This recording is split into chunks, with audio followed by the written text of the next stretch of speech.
Assalamualaikum warahmatullahi wabarakatuh. Perkenalkan, nama saya Muhammad Ibnu Abdullah. Saya mahasiswa dari Universitas Pelita Bangsa.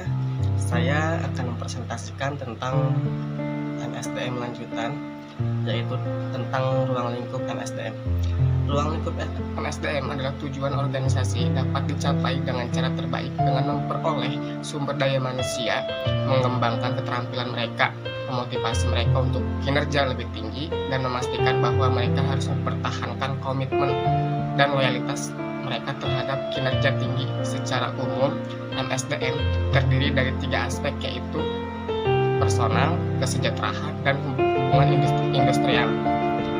Aspek personil ini berkaitan dengan perencanaan tenaga kerja, rekrutmen, seleksi, penempatan, transfer, promosi, pelatihan, dan pengembangan, PHK dan pengurangan remunerasi, insentif, produktivitas, dan lain-lain. Sedangkan aspek kesejahteraan adalah kaitannya dengan kondisi atau fasilitas kerja secara seperti kantin, ruang istirahat, makan siang, perumahan, transportasi, bantuan medis, pendidikan, kesehatan, keselamatan, dan lain-lain. Sedangkan aspek hubungan industrial adalah mencakup hubungan serikat manajemen, menggabungkan dalam konsultasi, perundingan bersama, prosedur, pengaduan, dan disiplin, penyelesaian perselisihan, dan lain-lain.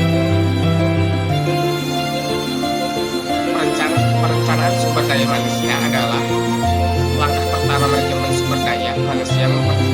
Merencanakan SDM adalah proses yang melaluinya perusahaan melakukan penilaian terhadap tenaga kerja saat ini. Jumlah orang yang dipekerjakan atau jumlah staf yang dikosongkan, apakah ada kelebihan atau kekurangan staf, dan menyiapkan rencana dan kebijakan untuk mengatasinya. Analisa pekerjaan. Tugas penting HRM adalah analisa pekerjaan. Ini memberikan dasar untuk rekrutmen, pelatihan, dan pengembangan staf. Setiap pekerjaan diagnosis untuk mengidentifikasi persyaratan pekerjaan, melakukan apa yang dibutuhkan oleh seorang pekerja.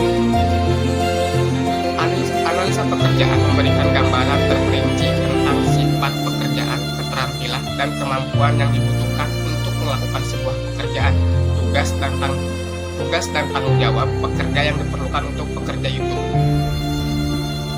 Hal ini membantu dalam proses rekrutmen dan seleksi untuk menunjukkan orang yang tepat untuk pekerja itu, dan juga memfasilitasi pengaturan program pelatihan dan pengembangan bagi karyawan agar sesuai dengan keterampilan dan kemampuan mereka dengan persyaratan pekerjaan. Evaluasi kerja ini untuk data penentuan upah dan gaji pekerjaan yang berbeda dibandingkan dan dievaluasi untuk menentukan kepentingan relatif dari pekerjaan yang berbeda dalam organisasi. Pekerjaan dibandingkan, dinilai, dan diberi peringkat. Rekrutmen dan seleksi. Perusahaan berdasarkan perencanaan sumber daya manusia dan analisa pekerjaan mengidentifikasi kebutuhan personil dan mengeksplorasi berbagai sumber internal dan eksternal. Dari mana sumber daya manusia diperoleh? Proses ini disebut rekrutmen. Orang yang dipilih untuk mulai bekerja. Proses seleksi melibatkan langkah-langkah seperti menerima lamaran, tes, wawancara, pemeriksaan medis, dan seleksi akhir. Seleksi dan penempatan yang dapat memberikan kepuasan karyawan, yang meningkatkan produktivitas dan efisien, serta menguntungkan organisasi. Penilaian kerja.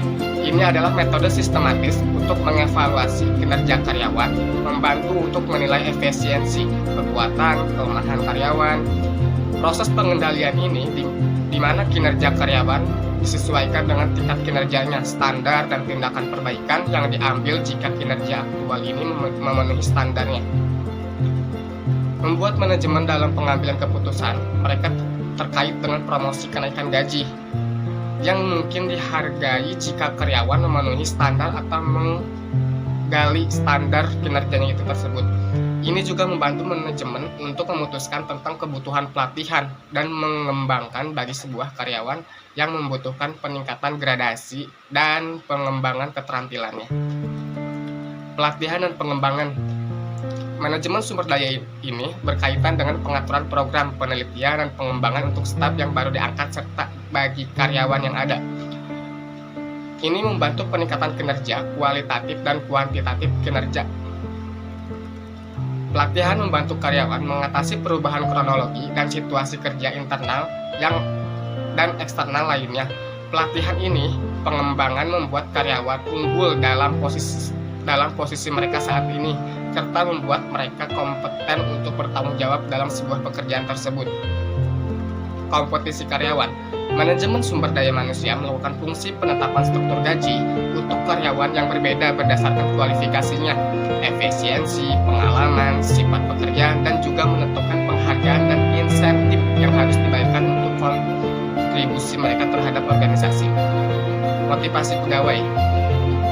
Motivasi pegawai sangat penting untuk retensi dan keberlangsungan karyawan dalam sebuah organisasi atau perusahaan.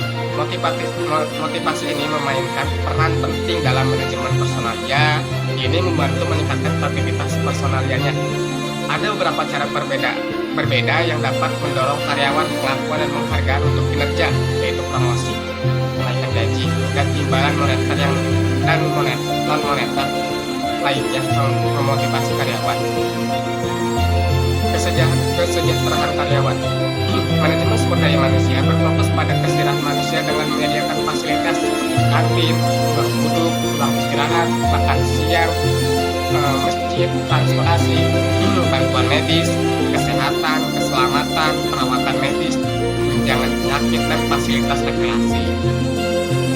Ini menunjukkan untuk meningkatkan kualitas kehidupan kinerja dengan menyediakan lingkungan kerja yang lebih baik lagi, keamanan kerja, jam kerja yang fleksibel, menghilangkan bahaya di tempat kerja yang akan berdampak positif pada produktivitas dan kualitas kinerja tersebut.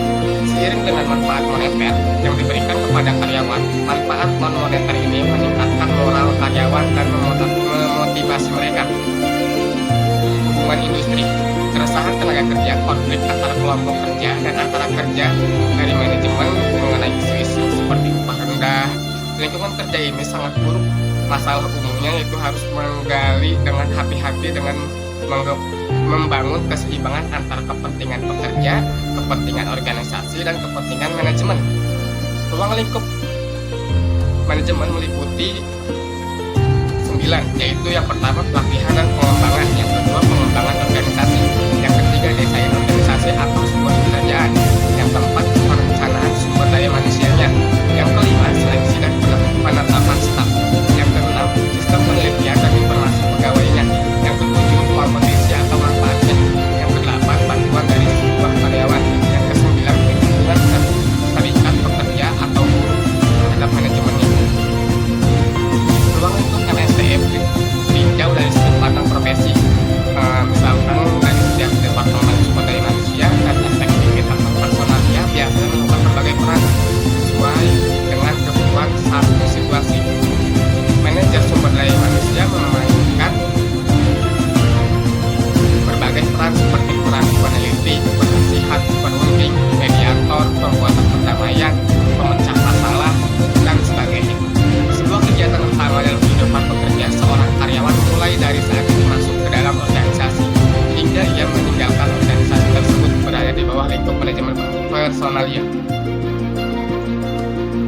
Kesimpulan dari materi ini adalah mengelola atau perencanaan fungsi mempekerjakan, mengembangkan, memberikan kompetensi dan manfaatnya sumber daya manusia.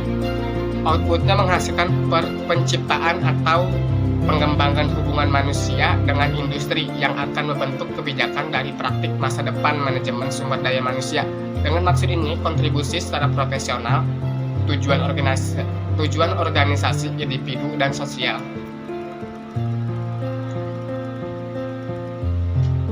Hal ini terutama berkaitan dengan peningkatan kinerja manajer dengan memberikan mereka peluang merangsang